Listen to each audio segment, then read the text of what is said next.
up, Cowboy fans and YouTubers? It's that VA Dallas Cowboy fan coming back at you. Thank you for liking, sharing, subscribing, and commenting down below. I do these videos for me and you, and they're a little therapeutic, you know. Makes you feel good when you're one day closer to Black Monday. If you didn't know, now you know.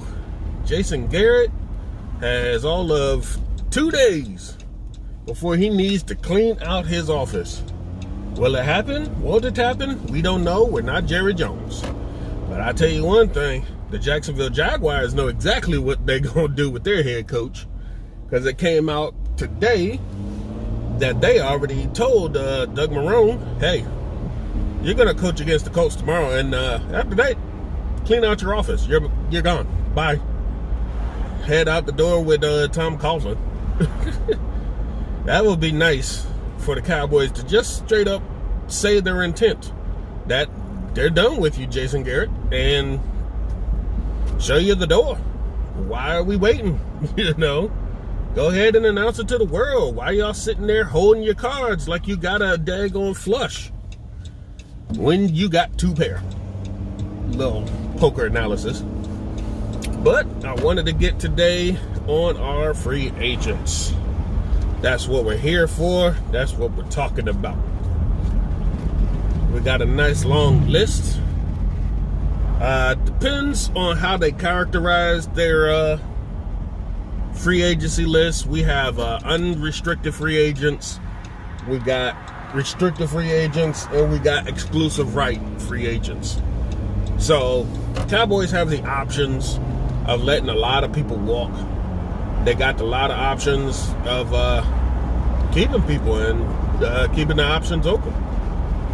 More than likely, out of the 30 or so actual all free agents on the team, we might be looking at half or more being gone next season due to retirement, due to poor production, due to money, and just due to a numbers crunch. They just don't need you. But we'll see. We have starters, we have backups, we have special teamers all on the list. Let's go down it, shall we? Starting on, let's start with the special teams. That's easiest.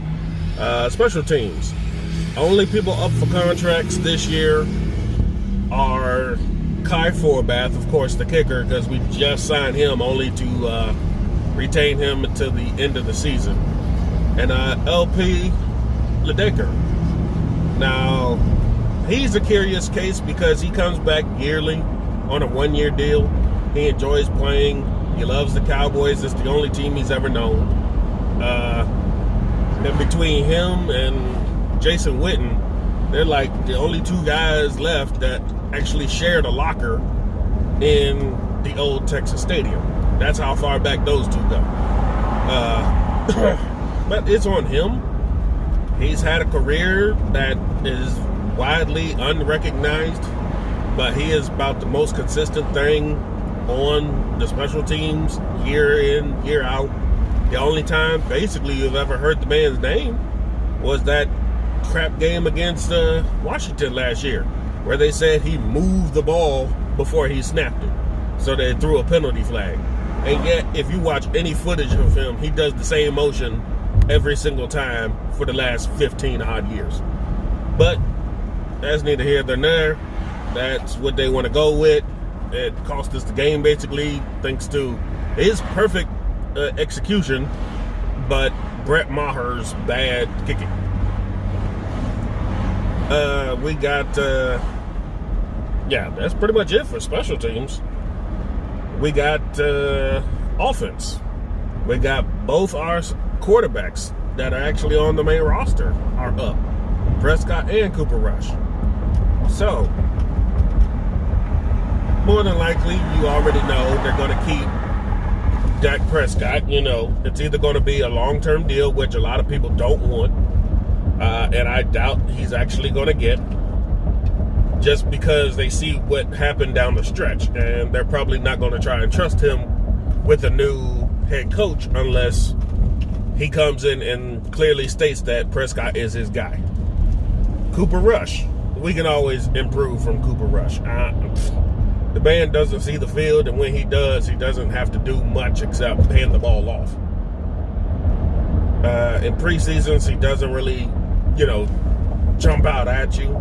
He had that one preseason where between him and Rico Gathers made a magical tandem, and they did some things. But live game action, nothing. And preseason last year with Mike White, nothing. I don't know if that's due to having backups that you're teaming with at the time, or if you're just not that good. And of course, the Cowboys never let him get any reps with the starting offense, so we'll never know if he can carry this offense or not, because that's the way the Cowboys operate. They never give a shot to anybody they don't deem. Wide receivers, we got Randall Cobb, of course. He was on a one-year deal. Tavon Austin's one-year re-sign up, and Cooper. So more than likely, Cooper's going to demand money anywhere, because he is a legit number one, if not a highly regarded number two. Excuse me. And he has, all the way up to today, stated that he'd love to come back and play with Dak Prescott and the boys. So now it's on the front office. You'll have about $85 million in cap space to use this coming off season. It just depends on where they're going to put it. More than likely, Coop and Dak are going to take most of that money. So that's going to mean, bottom feeding in the free agency pool again. Maybe not re-signing a bunch of guys unless they want to stay here or come to Dallas because it's Dallas. Basically, we're living on a name and reputation alone, not by productivity on the field. Tavon Austin, I don't see the point of keeping him. He's a niche player that doesn't get any real offensive snaps, and when he does, he's basically a decoy. If they actually go his way, he's normally, if he hasn't blown past his defender, he's just not going to catch it, because he's not the kind of guy who's going to go up and top point that ball and out jump anybody. And Randall Cobb, he had a lot of dropsies at the beginning of the season. After that, he kind of turned it on. He's had multiple games where he's actually scored and looked good doing it, but they were all taken back due to a penalty. So I'd like to keep him. It hits up and down with that. He's a good number 3 to be on the field, because he can play actually any position on the field. So we'll have to see if he's willing to come back at a reduced rate. But more than like, we got him at a reduced rate to begin with, because a lot of teams didn't think he still had it after leaving Green Bay. And, that might have been a product of just between him and Aaron Rodgers. Because he came here and he looked pretty darn good for a guy his age and so-called injury history. I say keep him. Right. Next, we have tight ends. Now, Jason Witten, of course, signed for the one-year deal, thinking this is our Super Bowl opportunity. It didn't happen. So it's going to be on him to decide what he wants to do. I basically can't speak for the man. A lot of people say he needs to go and stay gone. He's the best blocking tight end on the team, but he's not that great when pass catching anymore. And that's why I think that goes back to coaching. They're not scheming between him and Blake Jarwin or Dalton Schultz to get on the field together. You're not doing 2 tight end sets enough, or 3 tight end sets, to where you can utilize all of the guys on the field like Philly would, and have your cake and eat it too, because you never know which tight end might catch it. They're not even trying to switch up the game. But that brings us to Blake Jarwin. He is a restricted free agent. No, he's a exclusive rights free agent. More than likely, they're keeping him. Out of all the people that have not been developed over the years in Dallas, Blake actually seems like he's got a handle on it, and he's definitely improved over the years. I mean, he's had to go behind Jeff Swain. He's outplayed Jeff Swain, but he doesn't get actually much time on the field to show what he can do. Offensive line, we have exclusive rights free agent Adam Redmond, who of course went on IR, so we can't really say what they're going to do with him. It might bring back a lot of O linemen and D linemen just because they want the numbers, but it doesn't make sense if basically the D linemen, you don't know what to do with them most of the time, other than stunts, and that's failing you. Joe Looney, backup guard and center, he's going to be up, and Xavier Solifilo, who just went on IR. More than likely, they might keep Joe Looney because he has done solid work as the starting left guard now and the starting center when he's had to be called into action due to injuries and the illness to Travis Frederick last year. Plus, he's a fun guy. People who've met him and seen him and been around him say he's a great guy, and he's fun to be around. You know, great to have in the locker room. He keeps things light, you know. For a business that's a business like it is, he keeps it going. You know, you have fun. Xavier, I don't know what they'll do with him, simply because they're trying to get Connor Williams and Connor McGovern both healthy next year.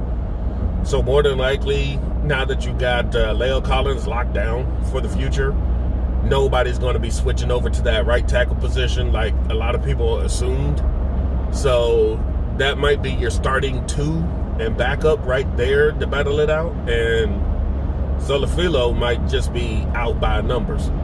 But if called upon, he always did great in spot duty. I'd keep him just because you never know with our offensive line, because injuries are starting to hamper these guys, either coming out of training camp or into the season, and they're getting nicked up and banged up.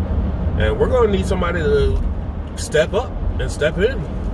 And I trust these guys. They've shown that they can play. I'd go ahead and keep them. All right, defense. Here's where it gets fun, everybody. On defense, we have exclusive rights free agents in Antoine Woods. We got regular unrestricted free agents in Michael Bennett, Malik Collins, Christian Covington, Kerry Hyder, Robert Quinn, and already on IR, Daniel Ross. Now, Daniel Ross didn't do himself any favors getting in trouble when he was already on IR. So he didn't help himself there. Michael Bennett has the fire and the passion that you want and a Super Bowl pedigree that you think you'd want on that level of the line. And he has produced. When he gets his motor going, he goes.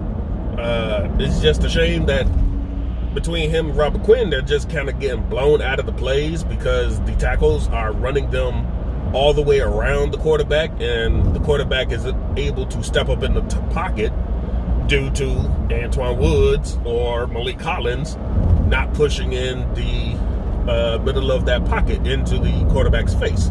So they're just kind of getting washed out of the play a lot of times. They are getting double teamed and triple teamed, but between Quinn and Bennett, they do create that kind of pressure that you want. I'd keep both of them if it's an option. Bennett had the 2-year deal, but he wanted to void out of it after this year. So I don't know. More than likely, he's going to test free agency, or he might retire. Who knows? Malik Collins, Antoine Woods. Antoine he showed up. He's taken that next level a little bit more than previous years, and that's a good thing. Collins regressed, unfortunately. So more than likely, you're looking at free agency in the draft to, unfortunately, get another defensive tackle. Because it doesn't look like they're going to do anything with Tristan Hill. And that's a shame. I mean, you keep drafting these guys and never make anything out of them. Why do you think Taco went to Miami and he started sacking people?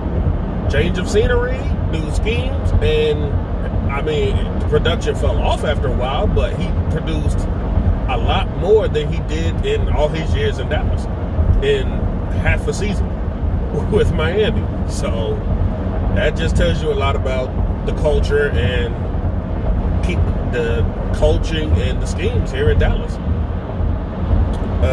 Linebackers, we got Sean Lee, we got Malcolm Smith, newly signed, we got Justin March Lillard, and Joe Thomas.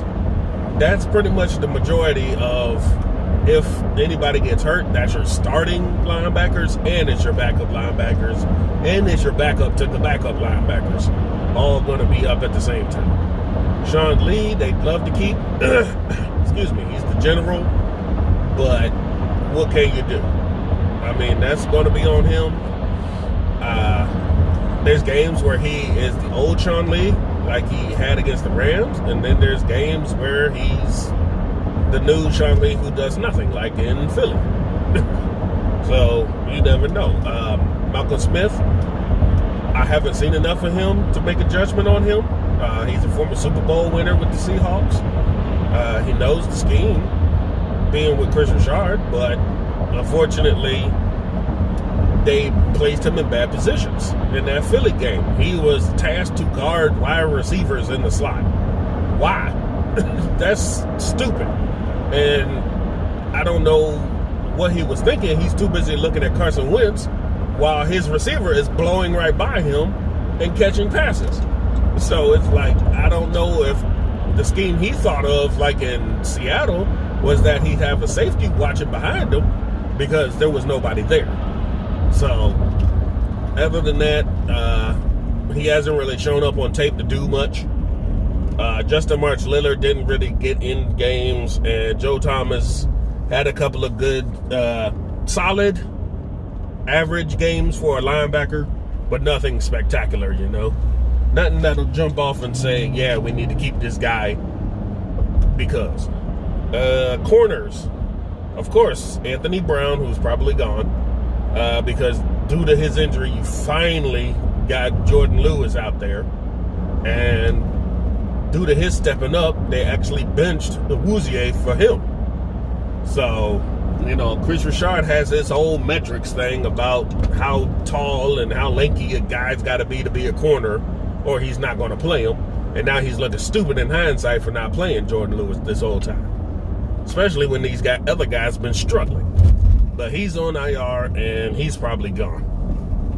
C.J. Goodwin, he was basically special teams and backups to backups. He's only been forced into duty when we need extra DBs on the field. So they might keep him for the cheap. That's probably the plan, just to have depth. And Byron Jones, he's the forgotten man in all this free agency spending that we did last offseason. They kind of just said, you know what, for all he does, he hasn't had an interception forever. He used to be a straight lockdown corner. They never threw at him, except this year they've been kind of picking on him, and it's been working, unfortunately. So we'll see what they're thinking about him. I don't know. He does look good, but he's starting to be hurt a lot. Injuries are starting to creep up on him, unfortunately. But that's the corners.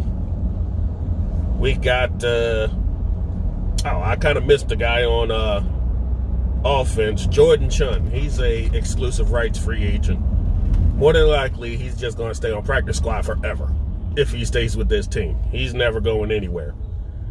Okay, and safeties. Kayvon Frazier, whose job was probably gone as soon as he got hurt and went on IR, because he was backing up Jeff Heath, and he really didn't jump out at you too often when he was starting.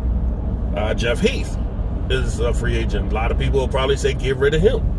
But unfortunately, he's been the most stable safety we've had on this daggone team for years now because they just don't care about safety, ball hawking, playmaking safety anymore.